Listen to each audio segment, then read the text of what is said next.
سید الساجدین زین العابدین کی ولایت، ان کے حجت خدا ہونے کا اعتراف، وہ ملک جو مامور ہے لوگوں کی روح قبض کرنے پر، وہ بھی امام کی حجت خدا ہونے اور امام کی ولایت کا قائل ہے اور امام کی ولایت کے اندر ہے، دائرے میں ہے، لہذا وہ بھی امام کے حکم سے سرپیچی نہیں کر سکتا۔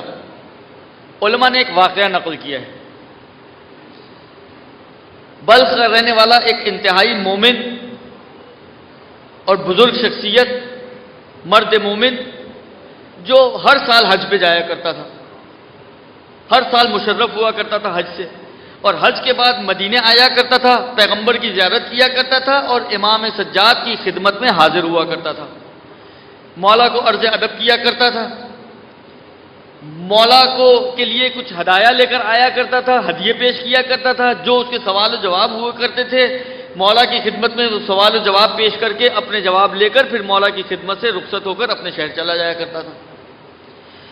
ایک دفعہ جب یہ ہدیے وغیرہ دے کر مولا کی خدمت سے واپس لوٹا تو اس کی بیوی نے اس کو پوچھا، اس کو کہا کہ تم ہر سال جاتے ہو اپنے مولا کے پاس، ہر سال ان کے لیے ہدیے لے کر جاتے ہو، تحفے لے کر جاتے ہو، تم تو اتنا کچھ اپنے مولا کے لیے لے کر جاتے ہو مگر پلٹ کے کبھی تمہارے مولا نے تمہیں کچھ نہیں دیا، تمہارے مولا نے کبھی تمہیں کچھ نہیں دیا۔ اب یہ جو تانا سنا، بالآخر تانا تو تانا ہے، دل پہ لگتا ہے۔ اگلا سال پھر ہوا، پھر گیا، پھر اسی سلسلے پہ پہنچا مولا کی خدمت میں۔ یہ حجت خدا ہے، ان کو بتانے کی ضرورت نہیں ہوتی، یہ علم الہی سے سب کچھ جانتے ہیں۔ جب پہنچا الیک سلیک کے بعد مولا نے اس کو کھانے کی دعوت دی کہ چلو کھانا کھاتے ہیں۔ کھانا کھانے کے بعد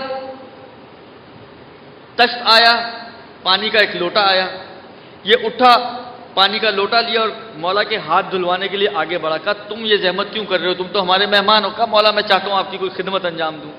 کہا اچھا، ہاتھ دھلوانے شروع کیے، پانی ڈالا۔ اس واقعے کے مطابق 1/3 تشت اس پانی سے جو امام کے ہاتھ پہ ڈالا تھا پر ہو گیا۔ امام نے پوچھا تشت میں کیا ہے؟ کہا پانی۔ کہا غور سے دیکھو پانی ہے یا یاقوت سرخ ہے؟ اب جو اس نے غور سے دیکھا تو پانی نہیں، یاقوت سرخ تھا۔ دوسری مرتبہ ہاتھ ڈالا، 2/3 پر ہو گیا۔ کہا اب کیا ہے؟ کہا پانی۔ کہا غور سے دیکھو پانی ہے یا زمرد سبز ہے؟ اب جو دیکھا تو زمرد سبز تھا۔ پھر تیسری مرتبہ ہاتھ دھلوایا تو پورا تشت پر ہو گیا۔ کہا اب کیا ہے؟ کہا پانی۔ کہا غور سے دیکھو پانی ہے یا در سفید ہے؟ اب جو دیکھا تو سفید موتی۔ کہا دیکھو میرے پاس کچھ نہیں ہے جو تمہارے ہدیوں کا تحفہ بدل دے سکوں، تم ایک کام کرو، اسی تحفے کو لے جاؤ میری طرف سے، اپنی زوجہ کو دینا اور یہ اس کی خدمت میں دے دینا میری طرف سے، اور اس سے عذر خواہی کرنا۔ دیکھیں یہ ہے سیرت امام۔ اگر آپ کے کسی فعل سے کسی کو اذیت پہنچے تو یہ نہ سوچیں کہ میں کیسے اس سے عذر خواہی کروں۔ بھئی امام سے بڑھ کر اس کائنات میں کون ہو سکتا ہے؟ کوئی ہو سکتا ہے جو امام سے بھی اوپر ہو؟ اور خاص طور پر جب وقت کا امام ہو۔ ایک مرتبہ ہے کہ جی امیر المومنین بھی موجود ہیں، امام حسن مجتبیٰ بھی موجود ہیں، امام حسین بھی موجود ہیں، تو امیر المومنین امام حسن و امام حسین سے اوپر ہیں، بہرحال ابوہما افضلہما، قطعاً افضل ہیں، اوپر بھی ہیں، لیکن وقت ہی امامت کا امام کا ہو، اس کا مطلب ہے کہ ان سے اوپر تو کوئی نہیں ہو سکتا۔ لیکن اس کے باوجود امام کہتے ہیں کہ اس کو میرے اس فعل سے کہ میں نے تمہیں کوئی تحفہ کبھی نہیں دیا، اس کو اذیت ہوئی، اس نے تانا دیا، میری طرف سے اس سے عذر خواہی کرنا۔ پر پشیمان ہوا، سر جھکا لیا، اس کے بعد بہرحال واپس آیا، روداد سفر اپنی زوجہ کو سنائی اور کہا کہ یہ جواہرات میرے مولا نے تمہارے لیے بھجوائے ہیں۔ سجدہ شکر میں گر پڑی اور قسم دی کہ اگلی دفعہ جب جانا تو مجھے ساتھ لے کر جانا۔ اب اگلا سال آیا، اب یہ دونوں چلے۔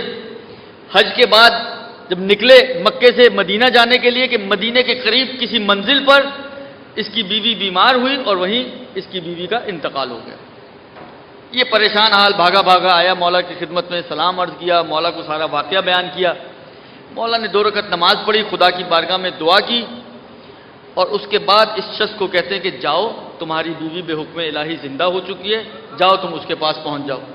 یہ بھاگا بھاگا گیا، دیکھا اس کی بیوی اسی منزل گاہ میں جہاں پر یہ رکے ہوئے تھے، مسافر خانہ جو بھی جگہ تھی، وہاں پر وہ زندہ بیٹھی ہے. اب یہ حیران اور پریشان اپنی بیوی سے سوال کرتے کہ تم زندہ کیسے ہو, یہ بتاؤ مجھے, تم کیسے زندہ ہوئی؟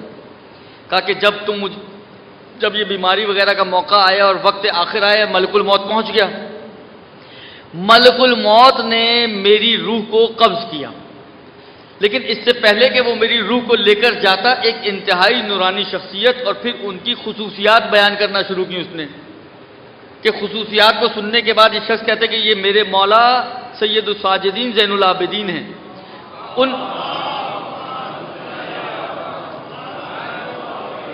ان خصوصیات کی حامل شخص نے آ کر ملک الموت کو یہ حکم دیا کہ اے ملک الموت, اس کی روح کو واپس پلٹا دے.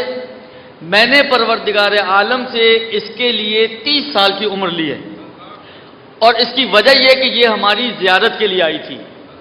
اس زیارت کی وجہ سے میں نے اس کے لیے 30 سال کی عمر لی ہے. ملک الموت نے کہا یا حجت اللہ. دیکھیے یہ ملک الموت ہے, یہ بھی امام کی حجیت کا قائل ہے, امام کے حجت خدا ہونے کو مانتا ہے, امام کے حکم سے سرپیچی نہیں کرتا. نہیں کہتا کہ مجھے تو خدا نے حکم دیا ہے. کہہ سکتا تھا نا بھئی میں تو خدا کی طرف سے مامور ہوں لوگوں کی روحیں قبض کرنے کے لیے, مجھے تو خدا نے کہا ہے. لیکن جب امام نے کہہ دیا تو اس کے آگے ملک الموت بھی کچھ نہیں کہہ سکتا. کہا یا حجت خدا, جو آپ کا حکم, روح کو واپس کیا اور واپس امام کے ہاتھوں کا بوسہ لیا اور واپس چلا گیا. اب یہ شخص اپنی زوجہ کو لے کر مدینے آیا. جیسے ہی امام کی خدمت میں پہنچے, اس نے امام کے چہرے کو دیکھا, ایک مرتبہ امام کے قدموں میں گر پڑی. کہتی ہے قسم سے یہی وہ شخص ہے کہ جس نے مجھے زندگی عطا کی ہے. یہ ہے چوتھا امام, یہ ہے ان کی قدرت و طاقت. کرنے چاہتے چوتھے امام تو بہت سے معجزات میدان کربلا میں دکھا سکتے تھے. امام کی قدرت اور طاقت سے کوئی چیز بعید نہیں ہے.